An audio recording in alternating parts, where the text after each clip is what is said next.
take a moment today to thank the boldness of our government and our shareholders. William Hamilton built his venture on the ashes of the Second World War. The copper mine he envisioned was ransacking the First Nations' ancestral territories, drawing the wrath of the local people. It definitely took nerves of steel to stay the course, despite all this hostility. Before long, in the face of William Hamilton's cold and uncompromising stance, the petitions and peaceful protests turned into sabotage, vandalism, and other criminal acts. The industrialists' private properties also encountered the wrath of the demonstrations. Carl Faubert, a veteran of the Korean War, was hired from Montreal as a private detective to shed some light on this whole thing. But at the end of his long journey to northern Quebec, the detective did not only encounter property damage, he also came face to face with the corpse of William Hamilton. The strangeness only kept building throughout the investigation. A powerful, unseasonable blizzard hit the region. Bodies frozen in unbreakable ice appeared. The local fauna began to act strangely and aggressively. Carl Faubert began to doubt his own sanity. The detective felt the weight of a gaze, as if he were at the mercy of a powerful, feral creature waiting for the right moment to attack. Carl's fear was taking over, overpowering his reason. He was giving in to delirium. In that instant, he thought that the dark waters of the lake might shield him from the shapes that pursued him. From there, he had a renewed hope in civilization, or whatever was left of it.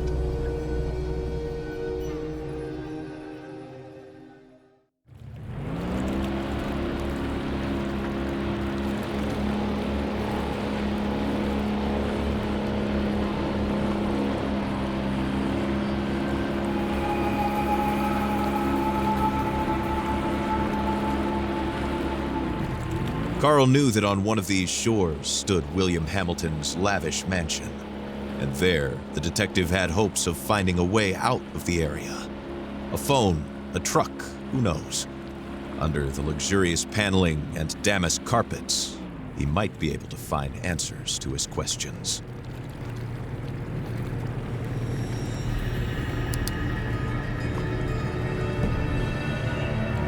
The detective wondered about the floating debris.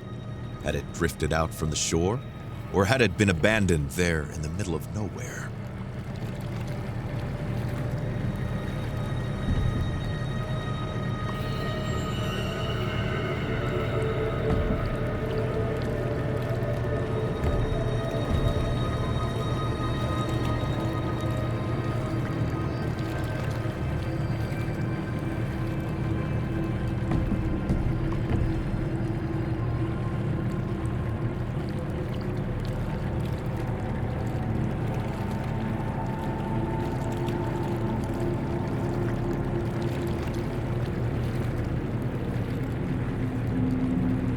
Carl saw a boat in the distance, clearly piloted by one of his own. Had he finally made it to civilization?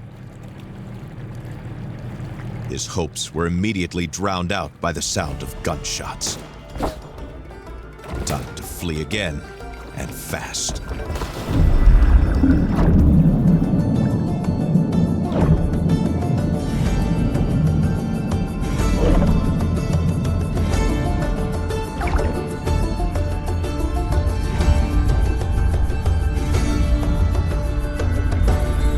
Swam without a thought, yet each stroke was desperate. The icy water and his wounds made him feel weaker and weaker. He had to get to shore.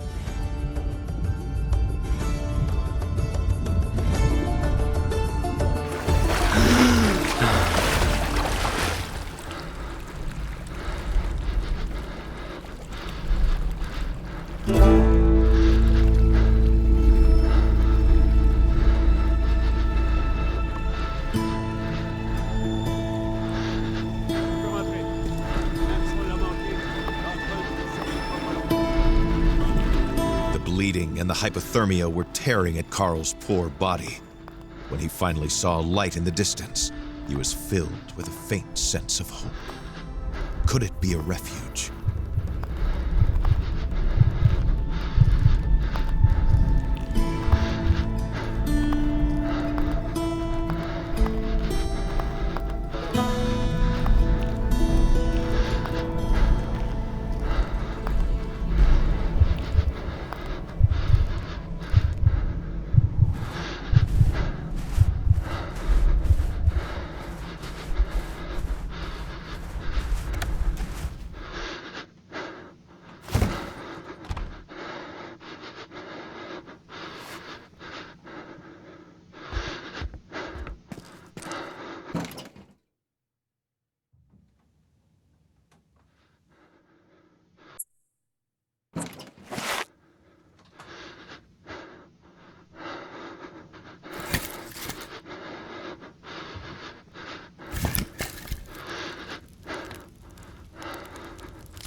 Carl struggled to wake up.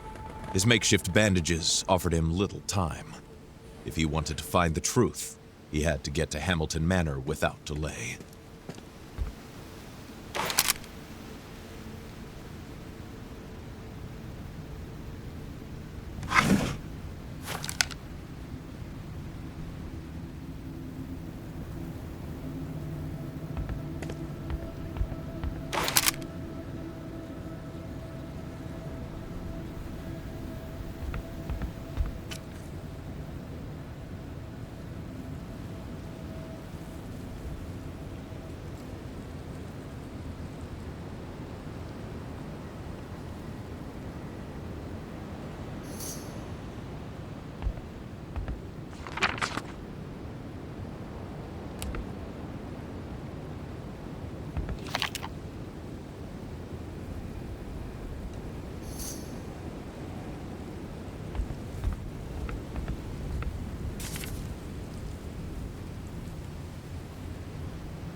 Carl left his refuge, knowing that he was headed to a more comfortable but otherwise ominous place, Hamilton's mansion.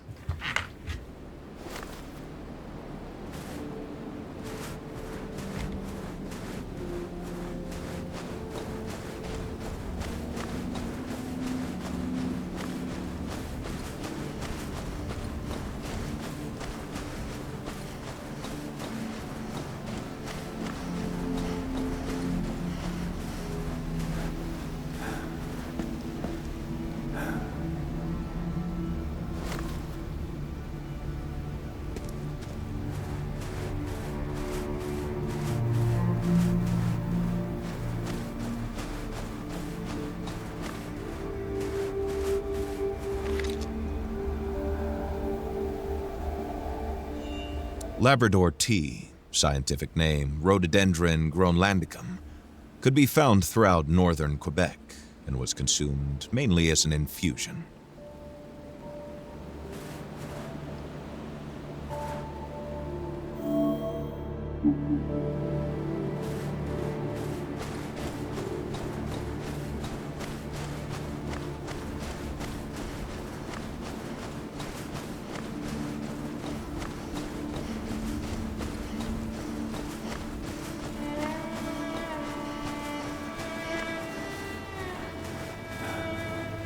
These stones came from a long time past, from a local people who had an organic relationship with these lands. Carl felt somewhat reassured by the construction.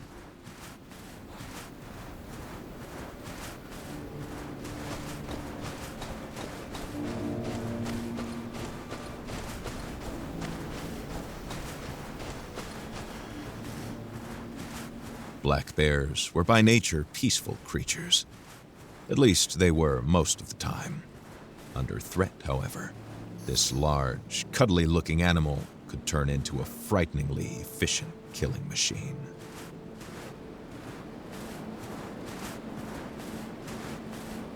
Successfully scaring away a bear is great for your self-esteem. The consequence of failure, however, may lead one to wonder whether self-esteem isn't a bit overrated.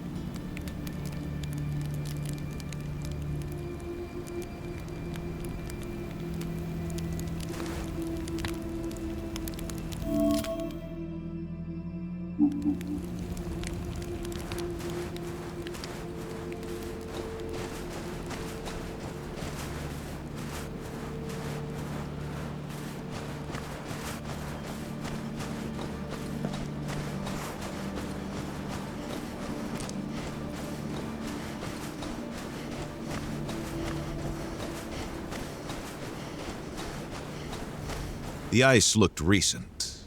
Better not test it.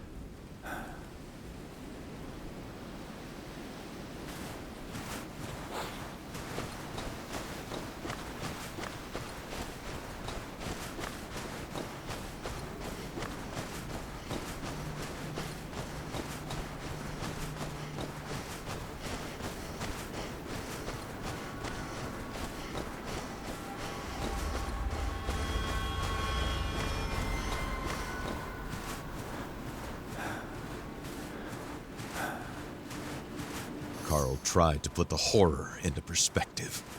Accidents happen, and in the inhospitable far north, it happens more often than not. Nevertheless, a feeling of déjà vu stayed with him, as if the carnage was not over.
The plan suggested that a package had to be retrieved not far away. Carl had to keep his eyes open.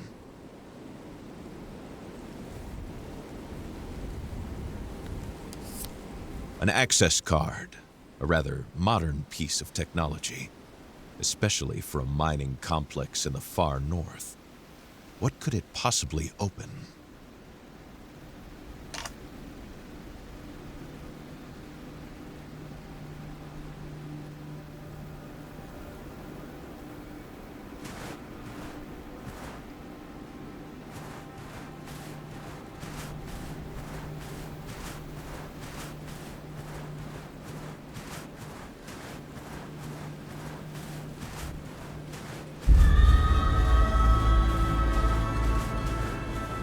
Security was more reminiscent of a Korean military base than a mining operation.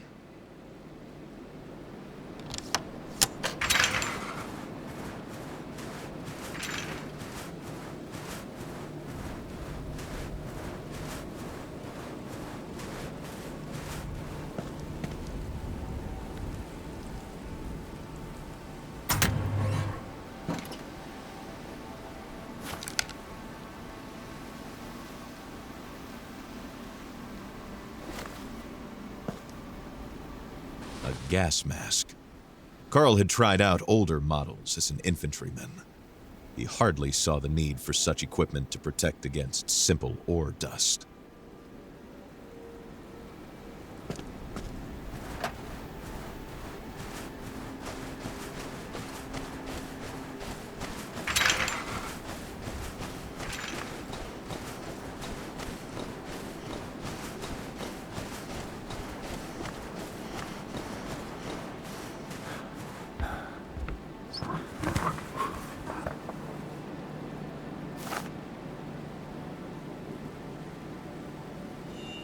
This kind of lead-lined bag had only one purpose: to contain the radioactivity of an object.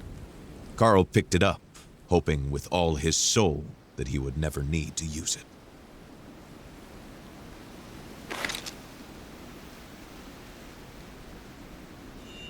A radiation detector.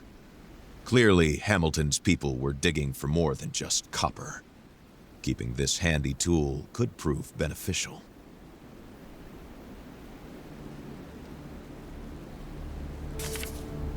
What were these mysterious fragments? And why was there a warning about the Brume? This letter raised more questions than it answered for the detective.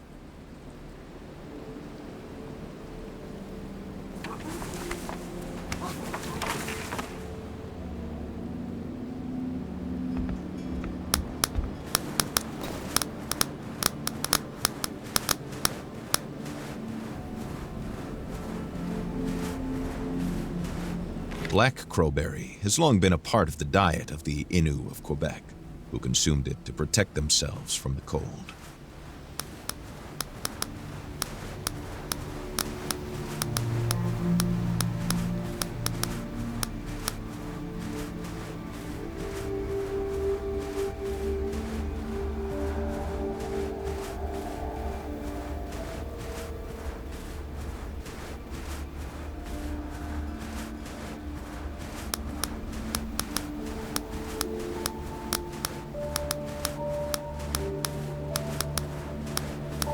He knew that wolves do not attack people. Still, he had to be careful.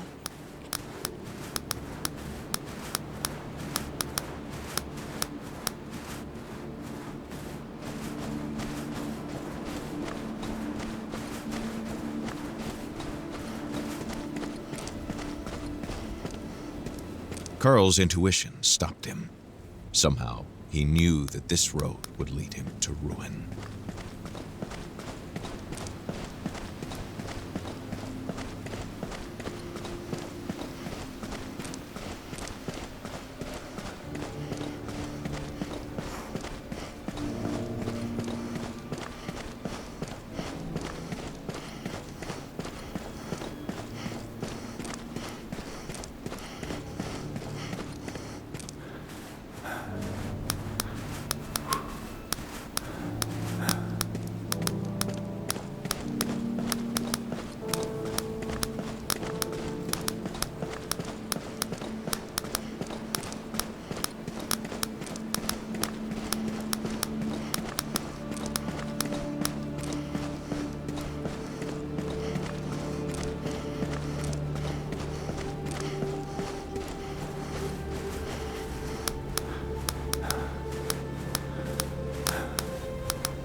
This was the mansion of the late William Hamilton.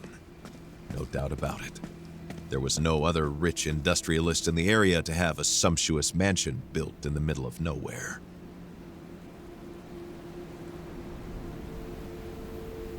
From the sheer size of the building, Carl could guess how much hatred Hamilton instilled within the local population, which lived in small, uncomfortable shacks.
Si vous entendez ceci, ce message est crucial. Trouvez un endroit où vous mettre à l'abri. Ne sortez qu'en dernier recours. Si vous avez à sortir, armez-vous et méfiez-vous de quiconque porte les couleurs de la Hamilton Mining Corporation. Tenez-vous le plus loin possible de la faune. Les animaux sont devenus extrêmement agressifs. Je répète, tenez-vous le plus loin possible des animaux et méfiez-vous de quiconque porte les couleurs de la HMC.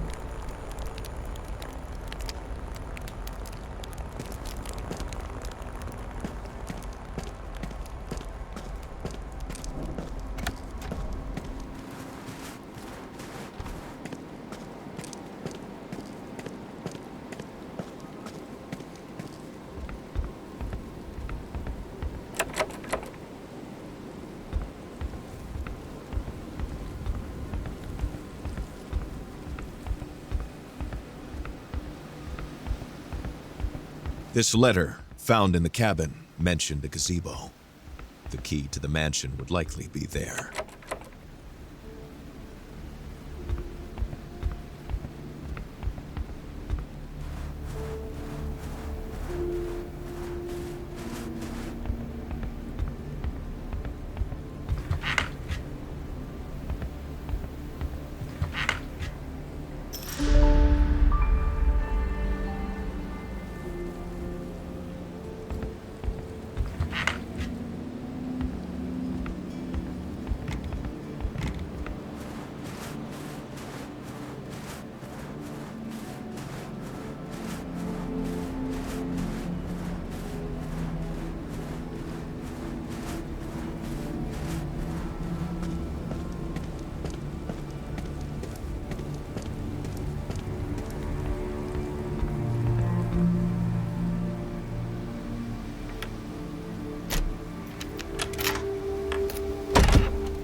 With all this chaos, Carl was sensing a hurried departure.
Added to the mayhem was violence. Carl understood that a tragedy had occurred here. Carl could not decide which was more frightening, the mysterious impulse the inhabitants had to escape, or the inexplicable way in which their escape was interrupted.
Carl was overcome with a strange emotion. The crossword puzzle was in French, so he guessed it was the work of a Hamilton employee and not Hamilton himself.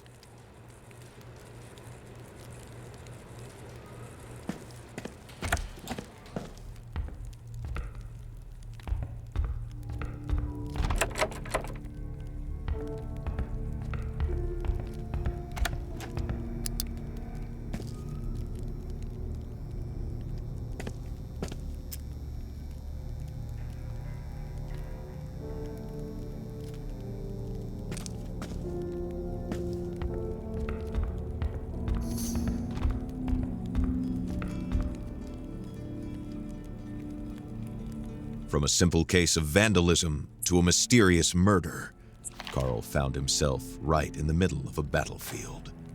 What could possibly await him now?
feel his muscles weakening, his breath wheezing, his body going numb.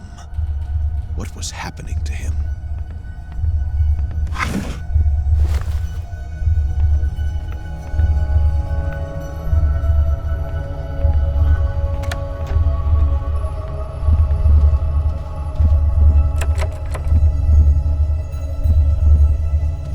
The floor was rocking. The walls seemed to be running from Carl's hands as he tried to steady himself. Something was not right. Carl's thoughts were twisting in his head, making him dizzy.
Seeing the condition of the ceiling, Carl was startled.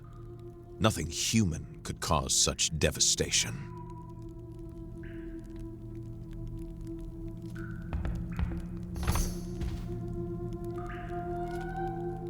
Carl knew how eccentric older millionaires could be, with more money than they know how to spend it. But never could he have imagined such a sophisticated puzzle.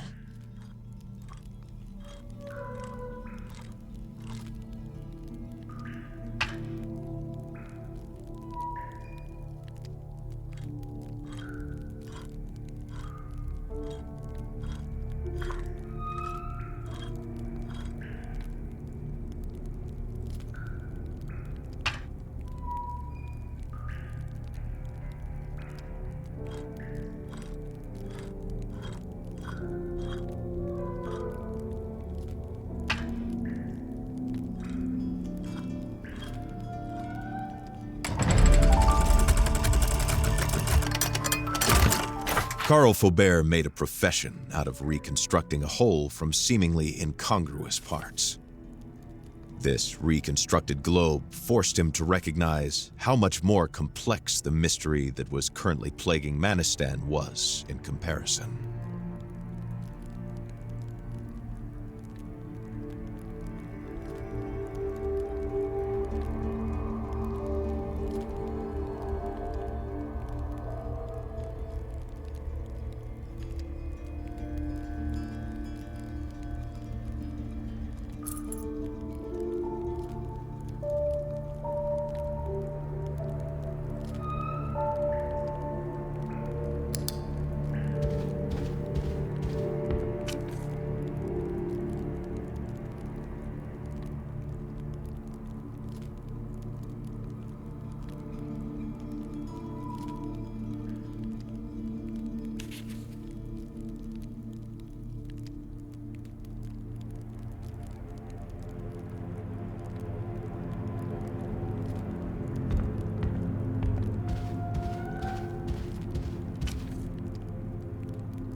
The material damage now seemed quite benign in the face of everything that had happened since his arrival.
Struggling to move forward.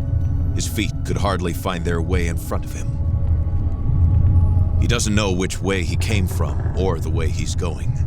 Everything seems to be going in a circle, a spiral carrying him. He doesn't know where or how.